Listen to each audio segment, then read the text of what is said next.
विष्णु के चरण हैं केवल, और भगवान के चरणों का चिंतन ही सबसे श्रेष्ठ माना गया। यह केवल भगवान के चरण के चिन्हों का पूजन होता है। मंदिर तो भव्य है, परंतु यहाँ केवल भगवान के चरणों का। गया तीर्थ पितरों को प्रिय है, और यहाँ पिंडदान करने से मनुष्य, एक और शर्त, एक और विशेषता है यहाँ पिंडदान करने की। जिसका पिंडदान यहाँ कर दिया जाता है, फिर उसका पुनः जन्म नहीं होता है। क्यों? क्योंकि उसे भगवान विष्णु अपनी चरणों में ले लेते हैं, फिर वो वैकुंठवासी हो जाता है, भगवान के चरणों में निवास करता है। इसलिए कई लोग अपना पिंडदान स्वयं यहाँ कर जाते हैं। जिनके संतान नहीं है, जिनकी उम्मीद नहीं है कि आने वाले समय में हमारे बेटे हमारा पिंडदान करने आएंगे, तो वो यहीं कर जाते हैं। बस अंतर इतना होता है कि अभी आप जो पिंडदान कर रहे हैं उसमें काले तिल डालते हैं, बस बिना तिल का पिंड रहता है, और उसे अपना पिंडदान स्वयं कर सकते हैं। कई लोग करते हैं। अभी कल ही देखो अपने बीच में आ रहे हैं कुछ लोग जो अपना पिंडदान खुद करते हैं। पारुल अपन भी करके जाएगा। हाँ भाई, दोनों जन को कौन करेगा, इसलिए अपन पहले ही करते चलो। यहाँ एक और विशेषता है, पितरों की तृप्ति तो होती है। पितृ तो यहाँ पुनर्जन्म नहीं होता है, पितरों को तो हम तृप्त करते ही हैं, पितरों की संतुष्टि तो करते ही हैं। पर एक बात और आई है कि जो गया धाम में आकर के पितरों का पिंडदान करता है, वो स्वयं भी धन्य हो जाता है। एक बार ताली बजा दो अपने लिए। या आकर के पिंडदान करने वाला पितरों को तो मोक्ष देता है, पर स्वयं भी धन्य हो जाता है। ये नारायण भगवान की कृपा है। ये भगवान विष्णु के चरणों के चिन्हों का प्रताप है। ये भगवान विष्णु के चरण का प्रताप है कि जो गया धाम में मनुष्य आता है, पितरों को तारते तारते खुद भी धन्य हो जाता है। और एक बात और बताऊं, जिससे पूछो वो कहता है कि भैया हम गया जी जा रहे हैं। क्यों जा रहे हो? बोले पिताजी को गया जी छोड़ने जा रहे हैं। माता पिता का श्राद्ध करने जा रहे हैं। भैया, केवल माता पिता को ही आप श्राद्ध करने नहीं आए, माता पिता के माध्यम से गया भूमि पर आने पर आपने केवल माता पिता का ही श्राद्ध नहीं किया, आपकी 7 पीढ़ी को तृप्त किया है इस भूमि पर आकर के। जिनको आपने देखा नहीं, जिनको आप जानते नहीं, जिनको आप पहचानते नहीं, जिनको आपने कभी जाना नहीं कि कौन हमारा है, ऐसी हमारी 7 केवल माता पिता नहीं, गया धाम में 7 पीढ़ी का उद्धार हो जाता। गया पितरों के साथ साथ मैंने भी कहा अपना भी हो जाता है। हम लोगों में 2 परंपरा है संतों में, एक सन्यासी और एक बैरागी, एक वैष्णव और एक शैव्य। शैव्य परंपरा में वो आते हैं जो सन्यास दीक्षा लेते हैं, भगवान शंकर के उपासक होते हैं। और वैष्णव परंपरा में वो आते हैं जो वैराग लेते हैं। बैरागी वैष्णव वैराग लेता है और शैव्य सन्यास लेता है। हम जो हैं हम बैरागी हैं, वैष्णव हैं। हमारे पूज्य गुरुदेव महाराज तो वैष्णव कुल भूषण हैं। हमारे पूज्य गुरुदेव भगवान के द्वारा 2016 में, वैसे तो मैं बचपन से साधु हूँ, 8 वर्ष की अवस्था से प्रवचन कर रही, तब से संत हूँ। नोट तो पेपर तो होता है, पर अगर पेपर पर मोहर लग जाए तो वही पेपर नोट बन जाता है। तो हम ब्लैंक पेपर थे, कोरा कागज, पर गुरुदेव ने उस पर मोहर लगा दी।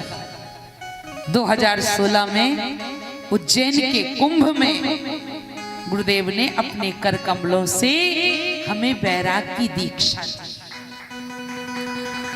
पूरे भारतवर्ष के जितने सिद्ध प्रसिद्ध संत थे, हजारों संतों के बीच में गुरुदेव महाराज ने हमें वैराग दीक्षा दी। गुंजन, उनकी माता जी, तुम भी थे, ये सब लोग उसमें रहे।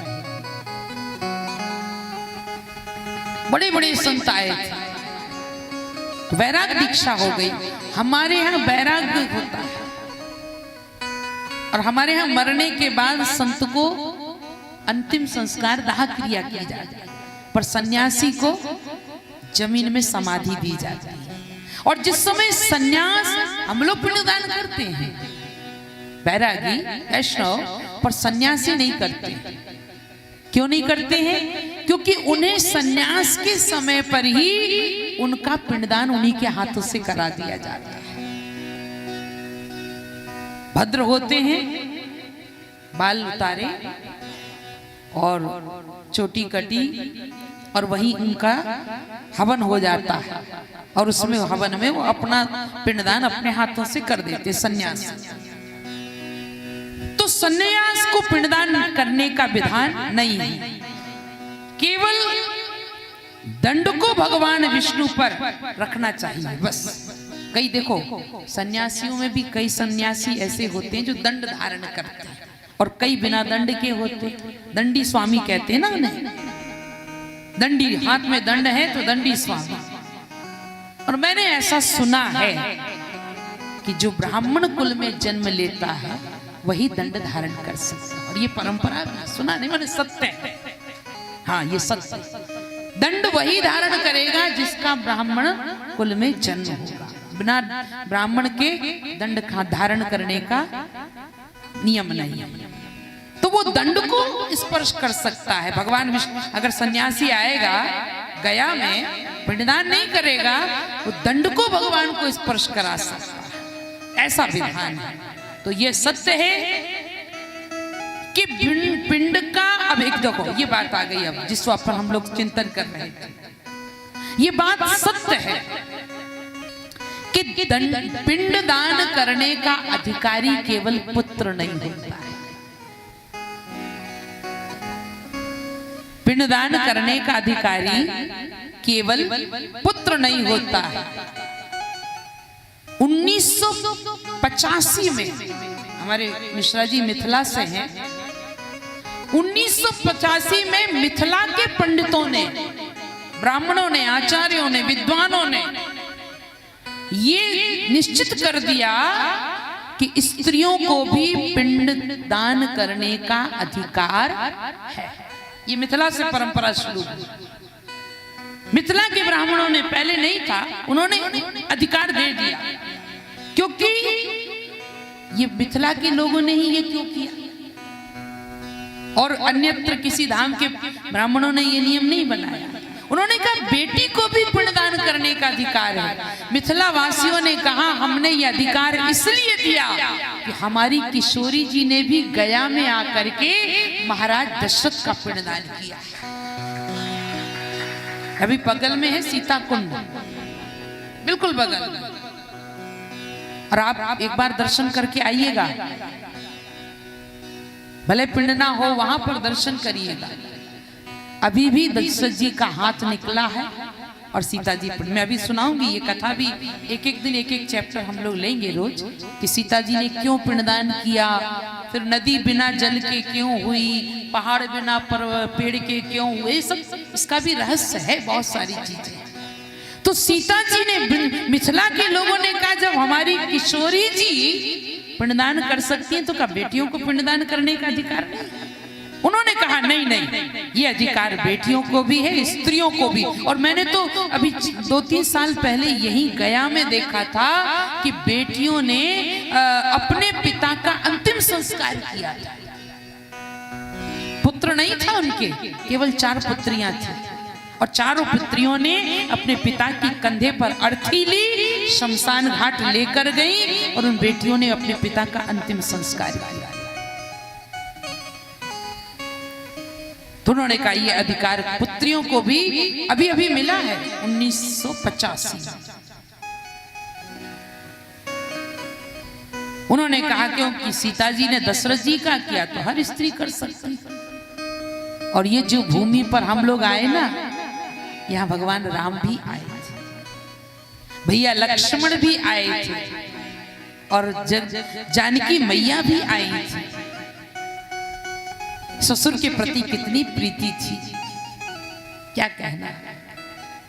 मिथिला के लोगों का भाव किशोरी जी के प्रति इतना है कि मिश्रा जी हमें मिथिला ले गए। इनकी जन्मभूमि पर मधुबनी के पास कौन सा गांव? कैथाई में, आपका गांव कैथाई गांव में गए और इतना भव्य स्तर पर इन्होंने कार्यक्रम किया, सारे क्षेत्र के लोग उस कथा में आए।